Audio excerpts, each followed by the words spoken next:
Voltamos. A minha luz não vai ficar das melhores porque já tá de noite. Eu conferi a segunda aula de hoje de tarde e, a princípio, dá para entender tudo. Deu umas travadinhas, mas nas pausas que eu fiz vocês conseguem compreender. Aí, se alguém ficar com dúvida, me mandem nos comentários ou no perfil da Masterclass que a gente, ali no Insta, que a gente vai conversando, beleza? Seguinte, vamos recapitular. A primeira a primeira aula, o primeiro vídeo, a primeira etapa, a gente falou sobre a parte de diagnóstico, que são os dados que a gente vai coletar, vai organizar, vai elencar a primeira prioridade e vai determinar a ação. Depois disso, a gente teve toda a parte de estratégia, que é esse lugar onde a gente vai começar a entender que a comunicação, ela significa, né? A estratégia de comunicação significa o entendimento da finalidade. O porquê que eu faço o que eu faço, porquê que eu falo o que eu falo, porquê que eu utilizo o meio que eu utilizo. É a finalidade que traz a importância e o senso do qual a gente vai entrar no planejamento, que é essa terceira etapa que a gente vai falar agora. O planejamento, ele é a combinação entre o meio de como eu vou fazer o que eu quero fazer e o que eu vou fazer com aquilo. A gente falou ali na parte da estratégia sobre a diferenciação das pessoas que são mais técnicas, que vão atuar com possibilidades de criação de arte, criação de vídeo, edição, ou o pessoal que é costureira, que é artesão, o próprio cirurgião, aquele exemplo que a gente deu, que são pessoas que têm mais dificuldade de falar com outras pessoas. Então, elas têm dons específicos e é esperado que em outras questões elas não consigam se desenvolver tão bem. No planejamento, é o momento onde a gente vai olhar para essa situação e vai determinar o que eu faço e o que eu delego para outra pessoa. Planejamento é você pegar um papel e escrever tudo aquilo que precisa ser feito de forma clara e objetiva. A chave principal desse método de gerenciamento é a gente entender que o planejamento ele é um ideal a ser perseguido, mas ele não é uma realidade a ser cumprida, porque eu acredito que 98% de todos os planejamentos que eu fiz para os meus clientes e também com a minha empresa, agora com a editora, 98% eu modifiquei daquilo que era o inicial. Então, todas as vezes que a gente trabalha com o planejamento de comunicação, e eu lembro muito na época que eu estava na agência maior ali em Passo Fundo, que não vai acontecer como a gente planejou, porque vai sempre ser um combinado da influência das partes de circunstância e do cliente. Porque o cliente, na maior parte das vezes, ele tem uma ideia do que ele quer, você apresenta o planejamento, quando ele vê a ação se concretizar, ele não vai querer, ou ele não vai gostar, ou o humor dele naquele dia não vai valer a pena, não está adequado para o tipo de conteúdo que vocês combinaram, ou para o tipo de atendimento que vocês planejaram, e assim por diante. Quem atende a área da saúde, paciente, às vezes é um jeito que o médico ou que a secretária falou com o paciente e ele determinou que aquela consulta vai ser ruim. Então, tu não tem nem chance de trabalhar direito porque o planejamento e a forma ali que tu desenhou, porque vai ter as interferências e os ruídos.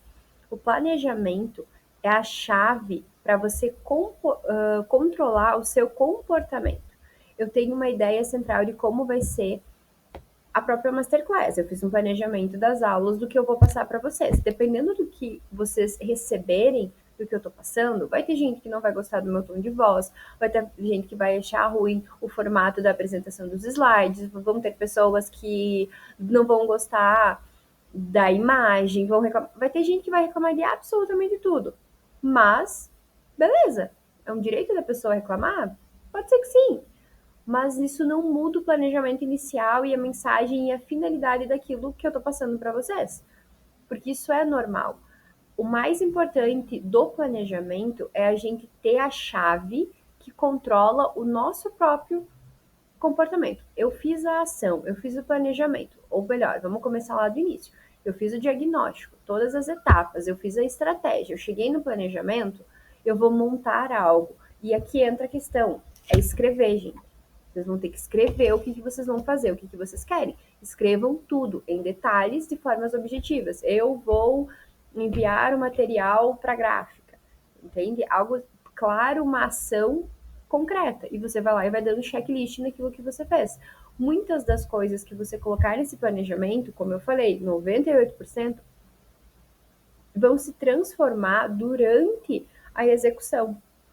E aqui entra a grande chave do gerenciamento para a comunicação em si, é entender que um planejamento é a idealização do caminho que eu quero fazer para conseguir concluir a minha finalidade. Mas esse caminho que a gente vai fazer no total, provavelmente vai ter influências e ruídos e não vai ser exatamente igual. Então vocês vão precisar aprender a lidar com essas mudanças. Um bom planejamento é aquele que você não consegue executar ele inteiro, porque durante a vivência você sai do imaginário e entra naquilo que é real. A diferença entre realidade e idealização é a chave para a gente conseguir gerenciar isso de um jeito certo. Porque, por exemplo, você pode fazer uma campanha de redes sociais com, sei lá, 3, 4 meses de duração, lives, carrossel, reels, vídeo no YouTube, patrocinado, e tudo dá errado, e vocês não conseguirem vender, ou vocês não atingirem as pessoas que precisam, ou no meio do caminho a plataforma excluir o teu perfil. Existem muitas variáveis na execução da comunicação, das práticas, das finalidades no meio de comunicação que não são controláveis, mas o comportamento de vocês é. O meu comportamento diante das alterações do planejamento é o que determina se eu vou conseguir executar bem aquelas questões ou não. E aqui entra duas questões diferentes. A execução, ela é muito importante, ela é fundamental e é como você vai saber o que fazer. Mas quando a gente fala de comunicação, a execução, ela é sempre advinda da constância e da repetição. Eu preciso ser constante em repetir aquilo que eu faço, porque senão não vai dar certo. A gente vai postar.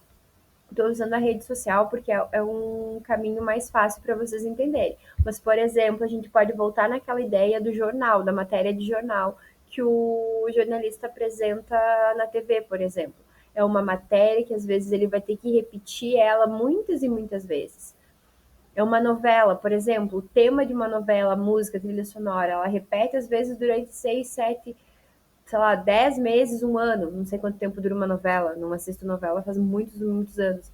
Mas assim, um seriado, por exemplo, que cada temporada tem 22 episódios, a trilha sonora repete, os atores, tem pequenas partes chaves que vão se repetindo. E o planejamento de comunicação, ele é assim, você vai repetir, você talvez vai trocar o formato, mas vai continuar repetindo algumas coisas, entende? Essa repetição das ideias e do meio vai trazer a possibilidade de lá na última etapa do método a gente analisar isso tudo. E a maior análise de comunicação que a gente faz não é sobre os resultados palpáveis, sobre a parte material, e sim sobre o nosso comportamento. Por isso que lá no diagnóstico a gente sempre faz as 3 instâncias: o interno, a circunstancial e o externo, porque senão a gente não vai conseguir ter uma visão concreta e completa se esse planejamento realmente teve qualquer tipo de, assim, de chance de ser rodado, de dar certo. Uma coisa também que é muito importante no planejamento de comunicação, a gente não pode ficar refazendo ele, tá? Por exemplo, eu fiz um planejamento de comunicação agora para divulgar a Masterclass, vamos supor. Eu não fiz, mas vamos supor que eu tenha feito o planejamento para divulgar a Masterclass. Se eu fizer esse planejamento uma vez e colocar no papel, num Excel, num Doc, seja onde for, uma vez, ele é a minha base até finalizar a execução. Ah, mas eu fui executar e deu errado, ou eu não consegui, ou os ruídos atrapalharam. Não importa, você pula a parte que você não conseguiu, ou coloca um asterisco do que você fez diferente, mas você não altera o planejamento. Porque se você alterar o planejamento, tu não vai conseguir fazer a análise depois. Porque a análise é o momento em que você tira toda aquela emoção inicial, todos aqueles dados que são mais sentimentais do início da comunicação e você deixa só aquilo que é fato, só aquilo que é concreto. Ou seja, eu idealizei uma coisa, mas a realidade que eu cumpri foi essa. Então, com a realidade que você cumpriu, você analisa. E no diagnóstico, a gente pega tudo, todos os dados, sejam eles reais ou sejam eles abstratos, ou talvez concretos e abstratos, ou expectativa versus realidade, a expressão que vocês quiserem utilizar. O planejamento de comunicação, ele é muito simples de fazer, mas ele é muito difícil de sintetizar, porque ele não pode ser grande. Quando a gente fala em planejamento, ele tem que ser curto e direto. Eu vou fazer isso, eu vou delegar isso, é função de fulano, é função de ciclano. Tem que ter nome, tem que ter uma frase curta, precisa ter o dia exato que vocês vão cumprir aquilo, porque vai vir o ruído, mas você tem pelo menos um comparativo dentro disso. Beleza? Recapitulando. Lembra que a gente conversou lá no início sobre a questão dos 7 dias, né? Deus criou o mundo em 7 dias. 6 ele trabalhou, 1 ele descansou. Ele contemplou aquilo que ele fez. O que aqui no método, no gerenciamento de comunicação a gente fez? No primeiro dia o diagnóstico, no segundo a estratégia, que é a finalidade, e no terceiro o planejamento. Então aqui eu gastei o meu tempo de trabalho para poder planejar tudo aquilo que é necessário. O gerenciamento de comunicação, ele vai funcionar se vocês aplicarem essa mesma metodologia em diversas etapas, que é o que o treinamento Último Ato a gente faz, que daí a gente abraça a hierarquia da virtude e da ordem e determina o que cada um faz. Aqui, como a gente está falando só da questão profissional, algumas pitadinhas fora disso, mas em grande matéria é voltado para os meios de comunicação, a gente vai entender que esse planejamento ele é muito mais material de fazer, ele é muito mais concreto de fazer, porque se você precisa prospectar 10 clientes, você vai pegar o telefone e vai ligar para 10 clientes. É algo mais visível. Nas outras instâncias, é mais detalhista e mais difícil. Então, vocês vão começando a entender e ordenar essas noções dentro disso que a gente está falando, dentro disso que eu estou apresentando para vocês. Então, essa terceira parte do planejamento é isso. Pega um papel, uma caneta, uma planilha de Excel e coloca o dia, se quiser pode pôr o horário e escrever o que vocês vão fazer, o que vocês vão delegar e de quem que é a responsabilidade do que foi delegado. Mediante isso, sempre ter em mente que o planejamento ele serve para controlar o nosso comportamento diante da execução daquilo que é feito e que ele não pode ser alterado. Planejou uma vez, mantenha esse até a análise. Se fizer alguma coisa diferente, registra. Tá entendido? Todo mundo? Lembrando que eu estou dividindo por partes a Masterclass por conta dessa possibilidade de vocês irem concluindo as etapas e escrevendo ao longo dos 6 dias. Show? Então daqui a pouquinho eu volto para a gente conversar sobre a execução.